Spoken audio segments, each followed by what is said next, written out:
So I'm Gail Brewer, Manhattan Borough President, and I'm honored to be here today. We have lots of partners, one of them being Councilmember Corey Johnson. He's represented here by his Chief of Staff, and he'll speak in a few minutes. And I want to thank the supermarket owners, the workers, and all the community members who are here in support of this bill. A year ago, in my office, in the Manhattan Borough President's office, we surveyed supermarkets in Manhattan. And in the commercial rent tax zone, which goes from Chambers all the way up to 96th Street in the entire borough of Manhattan, we found 132 supermarkets. And I said, and I say it now, we do not want that number to get smaller. There are millions and millions of people in that area. And so we also know that the council member and I have had many rallies in that area trying to save supermarkets, and we're not always successful. Sometimes forces outside of our control threaten markets, like the A&P bankruptcy, but sometimes, and more often, it's just a pressure of exorbitant costs like rent. And there is something we can do about that. The commercial rent tax adds tens of thousands of dollars to commercial tenants' rent bills in only one part of New York City. And we know that part because we just mentioned it. And that part is some of the most expensive rents and neighborhoods in our city. It's unfair. It was a tax we needed maybe back in the 1960s. I was around in the 1960s, so I know. That's when it passed. But it has outlived its purpose, and now it's crushing our local businesses. We have wisely repealed it everywhere else in the city, but we are still letting it crush local businesses in the heart of Manhattan. We can't repeal the entire tax overnight. That would be a blow in a hole. A hole would make a hole in the city budget. But we can repeal it for supermarkets right now, and it would cost only $5 million. That's it. Guess what the budget of the city of New York is? Over $80 billion with a B. Also, I want to say we want to pass Councilmember Dan Garodnick's bill on the commercial rent, which would give reform and relief to other businesses in the area. That's a different bill and a good bill. You'll hear from Paul Fernandez and other supermarket owners and managers about how this repeal would affect their businesses. But the bottom line is this: unlike banks and retailers and other stores, supermarkets operate on a very small margin, even when they have lots of customers and they're healthy.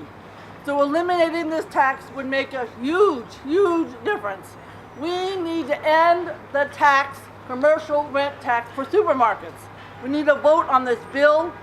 Every neighborhood needs and deserves a supermarket and access to affordable, fresh food.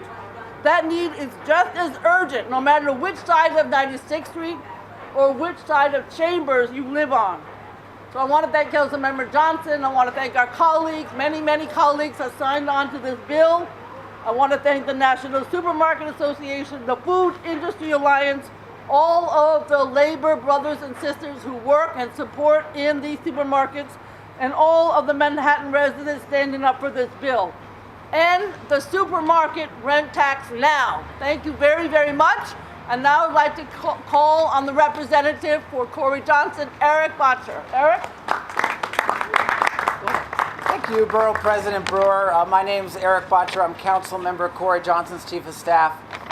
This issue is one of the top issues facing our district, Council District 3. And all you've got to do is walk through the district, and it's very obvious that we've got a serious problem. We've got to use every tool in our toolbox to come at this problem. This council has passed a small business owner's Bill of Rights. We've passed a law cracking down on harassment of commercial tenants. We're a co-sponsor of the Small Business Job Survival Act. But one of the most frightening crises is this crisis facing supermarkets. Because if people don't have access to food, what kind of city do we have? So I want to thank Borough President Gail Brewer. The council member really appreciates her partnership and her leadership in this effort. And we're gonna We're going to get to the heart of this problem because the future of our city depends on it. Thanks so much. Thank you, Eric. Thank you. Next, I'm going to call on Rudy Fuertes, President of the National Supermarket Association. You got here? Okay. Then we're going to call on Paul Fernandez, a Met food owner who's part of the association. Thank you, Paul. Good morning. My name is Paul Fernandez. I'm a board member of the National Supermarket Association, which represent around 300 independent supermarkets throughout Metro New York, New Jersey, Connecticut, and Florida. Been in business for about 40 years now, and understanding the challenges all the way from the 70s, which were different, from crime and chain stores leaving because they couldn't really, it was not safe, abandoning our city.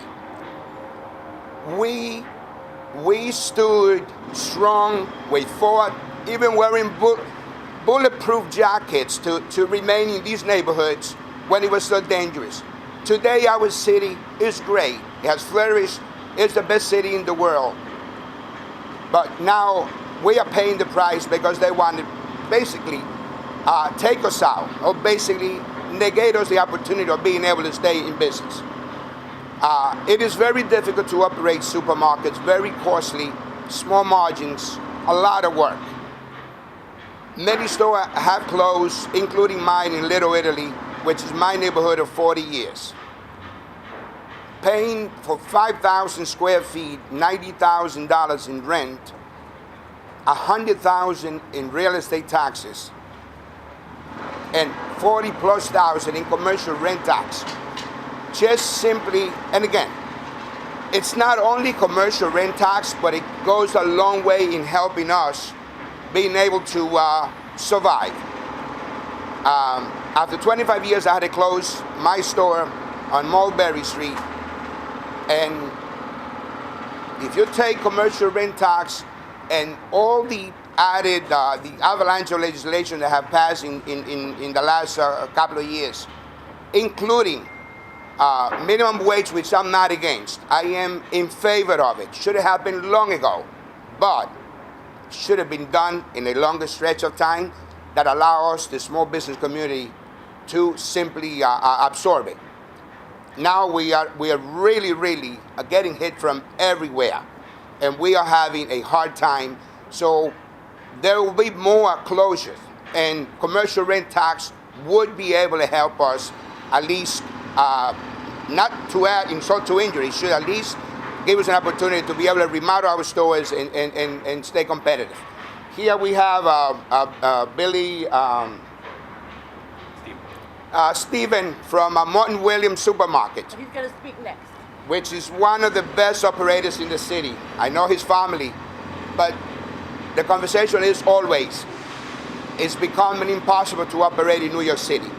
So Bill de Blasio, City Council, please work with us. If we are the backbone of your economy, please give us the opportunity to stay in business and continue to pay our taxes and continue to thrive in the city.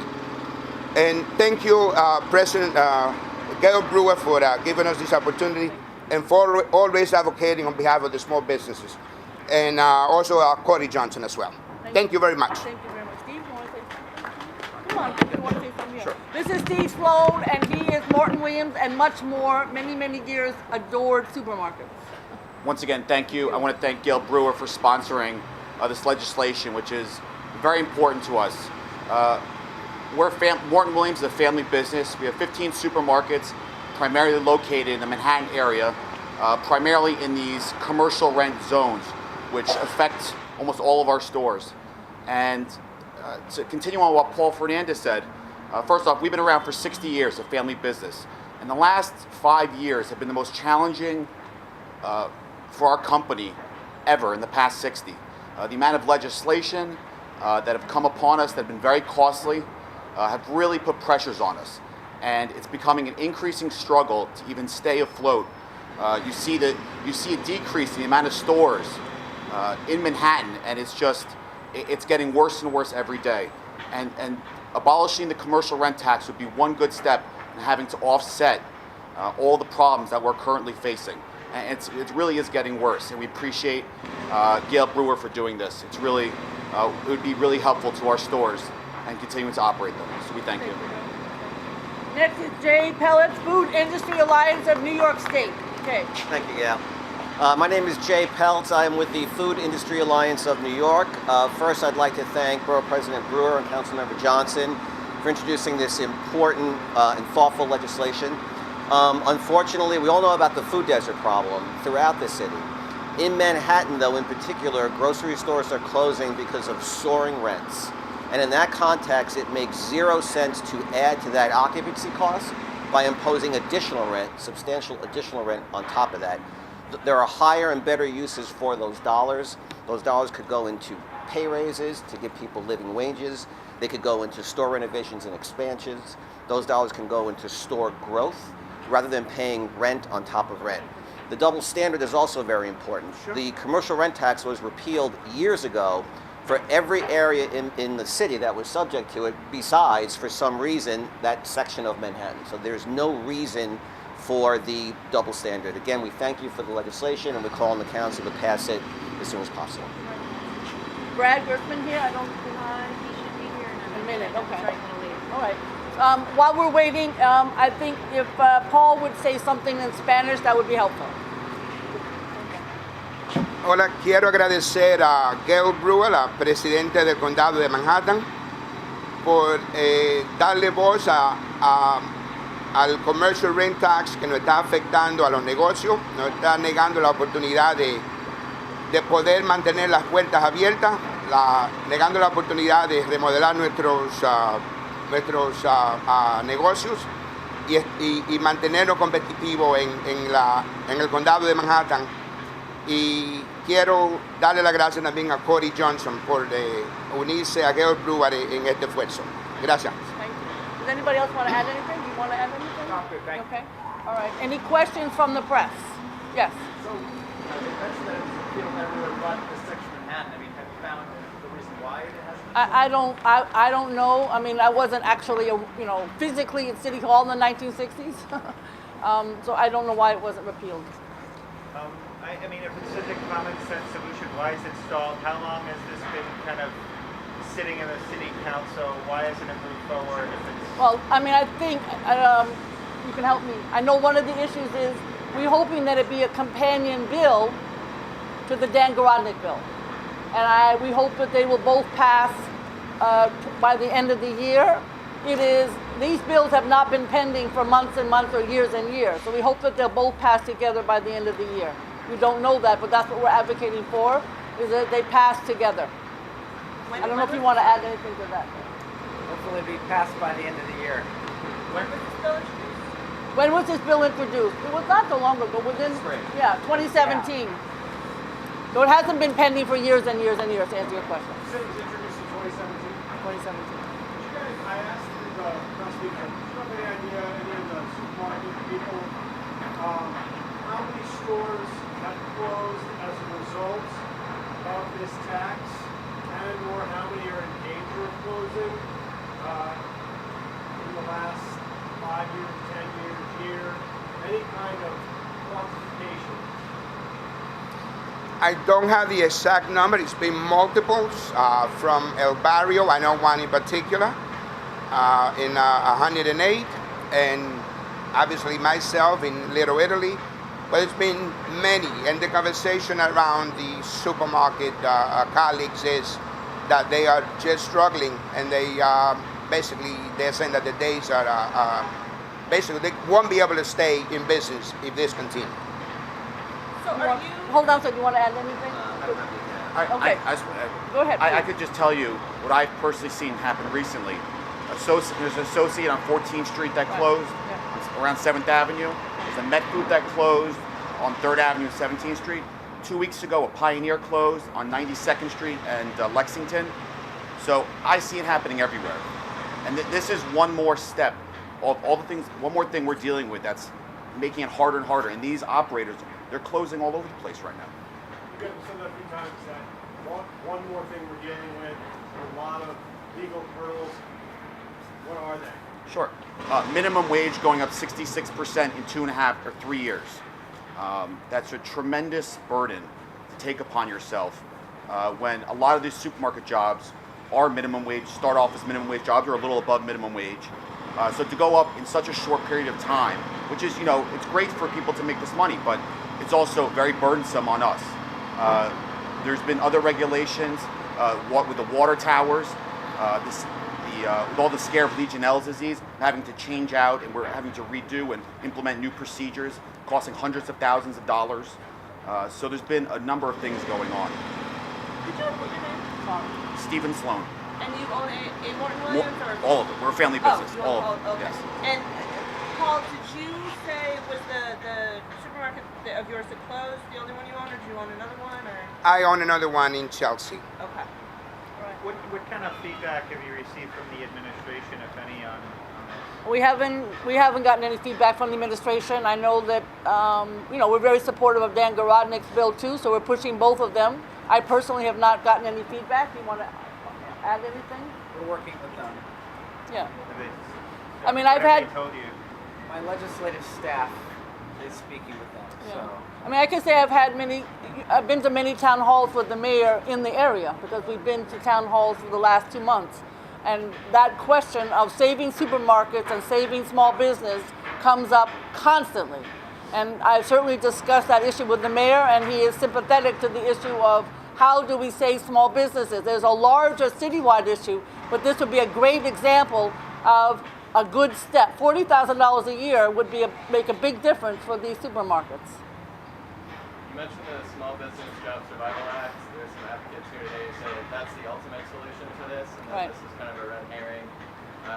Well, I don't. What do you all say to folks who say that should be the priority for Right. small business? I wrote the act in 1985 with Ruth Messenger, and it has been pending since 1985. I don't want it to be pending for another 25 years. I want this tax should go for the supermarkets no matter what. Any other questions? Do you want to speak for Brad for a few minutes? Introduce yourself? Yeah, go ahead. Anybody not got the question yet? No, but go ahead. Introduce yourself. And I love Brad. Hi, I'm Nina Marinaro. Talk loud. I'm Nina Marinaro, and I'm with the New York Association of Grocery Stores. This bill, thank you so much to Borough President Gail Brewer and Corey Johnson. This bill would make a big difference in the small businesses that are our grocery stores. As a New Yorker, I know it's very expensive to buy food, and one of the best ways for me to afford food is to go to my local grocery store. I believe that this bill would make a big difference in the grocery store's ability to provide fresh food for New Yorkers in a time, especially where we're seeing a rise in fast food chains as the only stores that are able to afford the rent in our neighborhoods. This bill would be a great step forward to be able to sustain our diverse workforce that the grocery stores do employ. The union workers, the minimum wage, those are all great bills, and I think that this tax ending would make a big difference to be able to sustain that future. Thank you very much. Thank you very much. All right. Thank you all very much. We're all available if you have individual questions, and we thank you so much for being here today. Thank you. Thank you very much.